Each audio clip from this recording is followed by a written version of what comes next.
ചേട്ടാ അല്ല ചേച്ചി ഇതിന്റെ പേരെന്തുവാ? ഇതിന്റെ പേരെന്തുവാ? ആഹാ. ഓ ഓ ശരി. എന്താ കാണിച്ചേ?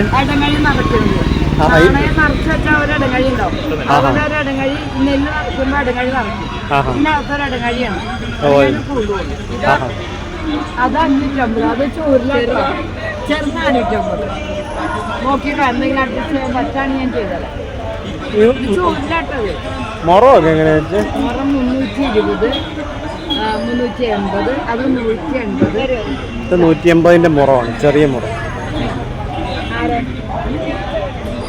മുള പിന്നെ ഞങ്ങൾ ഈ കൊട്ടയില് വെള്ളരിക്ക, തേങ്ങ, ഉണക്കലരിയൊക്കെ അടച്ച പറ്റില്ല നാണയം വെച്ച് ഉരുളിയുടെ അടുത്ത് വെച്ചു വിഷുവിന്. അതിന് വിഷുക്കൊട്ടാന്നും പറഞ്ഞു. ഓ ശരി. അതിന് എത്ര എന്ന് പറഞ്ഞു? 250. അത് അറിയുന്നവരിങ്ങനെ വന്ന് മേടിക്കും. ആ ശരി.